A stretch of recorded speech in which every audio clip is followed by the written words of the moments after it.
열왕기상 9장 1절에서 9절 말씀입니다. 열왕기상 9장 1절에서 9절 말씀.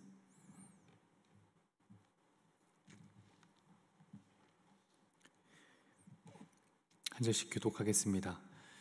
솔로몬이 여호와의 성전과 왕궁 건축하기를 마치며 자기가 이루기를 원하던 모든 것을 마친 때에 여호와께서 전에 기브온에서 나타나심같이 다시 솔로몬에게 나타나사 여호와께서 그에게 이르시되 내 기도와 내가 내 앞에서 간구한 바를 내가 들었은즉 나는 내가 건축한 이 성전을 거룩하게 구별하여 내 이름을 영원히 그곳에 두며 내 눈길과 내 마음이 항상 거기에 있으리니 내가 만일 내 아버지 다윗이 행한 같이 마음을 온전하게 하고 바르게 하여 내 앞에서 행하며 내가 내게 명령한 대로 온갖 일에 순종하여 내 법도와 율례를 지키면 내가 내 아버지 다윗에게 말하기를 이스라엘의 왕 위에 오를 사람이 내게서 끊어지지 아니하리라 한 대로 내 이스라엘의 왕위를 영원히 견고하게 하려니와 만일 너희나 너희의 자손이 아주 돌아서서 나를 따르지 아니하며 내가 너희 앞에 둔 나의 계명과 법도를 지키지 아니하고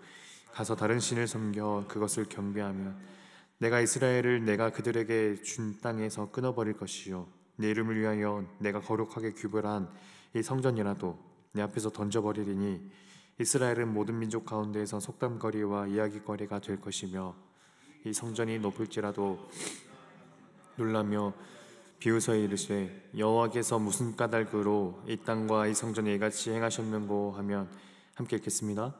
대답하기를 그들이 그들의 조상을 애굽 땅에서 인도하여 내신 그들의 하나님 여호와를 버리고 다른 신을 따라가서 그를 경배하여 섬김으로 여호와께서 이 모든 재앙을 그들에게 내리심이라 하리라 하셨더라. 아멘.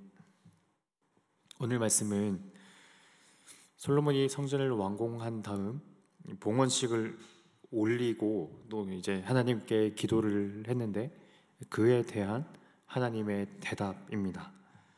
바로 앞장인 이 8장, 열왕기상 8장에서 솔로몬의 봉헌식이 나왔기 때문에 이 8장과 9장의 시간차가 그렇게 크지 않을 거라 생각하지만 사실 그렇지 않습니다. 열왕기상 9장 1절 솔로몬이 여호와의 성전과 왕궁 건축하기를 마치며 자기가 이루기를 원하던 모든 것을 마친 때에 솔로몬이 건축한 기간은 7년이었고 또 왕궁을 건축한 기간은 13년이었습니다. 그러니까 성전 건축 또 왕궁 건축 이 두 가지를 모두 다 마쳤다고 했으니 합쳐서 13년이 지난 거죠. 그러니까 8장과 9장 사이에는 13년이라는 이 시차가 있습니다. 이 점이 가장 궁금해졌는데 하나님께서는 왜 이 성전을 건축한 다음 그때 이 솔로몬이 봉헌식을 올리면서 했던 그 기도에 그때 바로 응답하지 않으시고 13년이라는 시간을 지난 이 다음에 이제서야 그 응답을 하시는 걸까요? 하나님께서 오늘 솔로몬에게 하시는 그 말씀에 어떤 힌트가 있는 것 같습니다. 아닌 게 아니라 하나님께서 솔로몬에게 하시는 말씀의 내용을 보면 이 말씀이 내용이 그렇게 긍정적이진 않습니다. 하나님께서 솔로몬에게 하시는 말씀을 정확하게 약속과 경고로 나눌 수 있을 것 같은데요. 먼저 약속입니다. 열왕기상 9장 3절 여호와께서 그에게 이르시되 내 기도와 내가 내 앞에서 간구한 바를 내가 들었은즉 나는 내가 건축한 이 성전을 거룩하게 구별하여 내 이름을 영원히 그곳에 두며 내 눈길과 내 마음이 항상 거기 있으리니 내가 만일 내 아버지 다윗이 행한 같이 마음을 온전하게 하고 바르게 하여 내 앞에서 행하며 내가 내게 명령한 대로 온갖 일에 순종하여 내 법도와 율례를 지키면 5절 말씀 다 같이 읽겠습니다. 내가 내 아버지 다윗에게 말하기를 이스라엘의 왕위에 오를 사람이 내게서 끊어지지 아니하리라 한 대로 이 이스라엘의 왕위를 하려니와 하나님 당신의 이름을 솔로몬이 건축한 그 성전에 둘 것이며 하나님의 그 눈길과 마음을 둘 것이다 라는 것이 첫 번째 약속이라면 율례와 법도를 잘 지킨다면 내 왕위가 앞으로도 끊이지 않을 것이다 라는 것이 두 번째 약속이죠. 그런데 이렇게 긍정적인 약속을 하나님께서 먼저 하셨는데 6절부터는 어딘가 불길한 경고의 메시지처럼 나옵니다.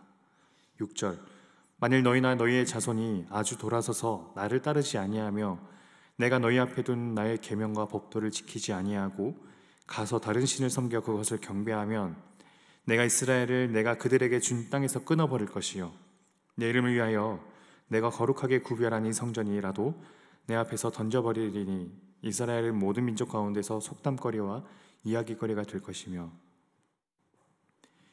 하나님의 계명과 법도를 따라 살지 않고 다른 신을 섬기게 된다면 약속의 땅인 이 이스라엘에서 떠나게 될 것이며, 그리고 설령 너희가 성전을 건축했다 하더라도 그것을 가차없이 무너뜨리겠다라는 경고의 말씀입니다.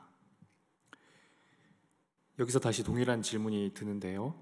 왜 13년이 지난 이 시점에야 하나님은 이 말씀을 하시는 걸까요? 완공된 성전을 봉헌하던 그때, 말씀과 율례를 성실하게 지키겠습니다 라고 고백하던 그때 이 말씀을 하셨다면 그 솔로몬이 더욱더 굳건하게 그 말씀을 마음에 새기고 있지 않았을까요? 어쩌면 그때가 아니라 솔로몬이 듣기에 바로 그 지금이 가장 하나님의 말씀을 듣기에 적실한 시기여서 그렇지 않을까라는 생각도 듭니다. 7년을 성전을 건축했고 13년을 왕궁을 건축하면서, 그러니까 무려 20년이나 되는 시간을 그를 건축하는 일에 소비했는데, 그러면서 그의 마음도 서서히 성전을 건축하던 그 마음에서 왕궁을 건축하는 그 마음으로 달라지지 않았을까요? 그러니까 성전 건축 7년, 왕궁 건축 13년의 시간 자체가 솔로몬의 영적 변화의 상징적인 전환을 보여주는 것 같다는 생각도 듭니다. 성경은 또 의미심장하게 이런 표현을 쓰고 있네요. 1절, 솔로몬이 여호와의 성전과 왕궁 건축하기를 마치며 자기가 이루기를 원하던 모든 것을 마친 때에, 자기가 이루기를 원하던 모든 것을 마친 때에, 무엇에 대해서든 또 혹은 또 누구를 향해서든 흑백 논리거나 또는 이 선악의 논리로 접근하는 것은 좀 위험한 일이라 생각하는데요. 그래서 그보다는 이 비율의 관점, 비중의 관점으로 생각하는 것이 더 옳아 보이긴 하는데, 그러니까 말하자면 솔로몬이 처음 성전을 건축하는 일에서만큼은 그때는 그 순간 그는 자신보다 하나님을 생각하는 마음의 비중이 더 높았을지 모르고, 또 그때만큼은 이 일은 하나님 당신의 영광을 위한 일이라고 생각할지 몰랐겠지만, 하지만 시간이 지나면서 그의 마음의 비중이 서서히 전환되는 거죠. 어느 순간부터 마음에는 하나님에 대한 비중이 아니라 내 자아의 비중이 더 커져가면서, 그래서 그의 마음에 하나님이라는 분의 비중이 완전히 없는, 그러니까 영의 상태는 아닐지 모르지만, 그러나 그를 향한 성경의 표현인 그가 자기가 이루기를 원하던 모든 것을 마친 때라는 표현이 어색하게 느껴지지 않는 상태. 하나님께서 오늘 솔로몬에게 약속과 경고의 말씀을 하신 이유는 바로 솔로몬의 이런 영적 상태를 배경으로 두고 있었습니다. 그러니 솔로몬에게 하신 하나님의 약속과 경고는 사실 그를 향한 하나님의 지극한 염려와 근심의 표현이기도 했죠. 13년 전 내가 성전을 봉헌했을 때, 그때 내가 했던 그 기도 내가 아직 생생하게 기억하고 있단다. 그러니 너는 그때의 마음을 돌아보면서 무엇으로부터 너 자신이 멀어져 왔는지 생각해 보렴. 솔로몬을 향한 하나님의 약속인 율례와 법도를 잘 지키면 왕위를 보존해 주겠다는 것은 그에게 소망이 되었을 것이며, 반대로 그를 향한 하나님의 경고는 그가 무엇을 다시 마음의 중심으로 삼아야 할지를 알려주는 표지판이었을 겁니다. 율례와 법도를 떠나지 않는 삶, 하나님의 말씀이 내 삶의 기준이 되고 근본 원리가 되는 삶. 그러니까 저는 오늘 본문에서 이 성전이라는 단어를 성도라고 바꿔 읽어도 크게 어색하지 않는 것처럼 보이기도 합니다. 하나님께서 성도를 거룩하게 구별해 두셨고 하나님 당신의 이름을 성도에게 주시기까지 하셨지만, 그러나 우리는 하나님의 이름을 저버리고 추악한 본능의 이름대로만 산다면 그런 삶은 벌써부터 거룩이라는 가치를 잃어버린 삶일 겁니다.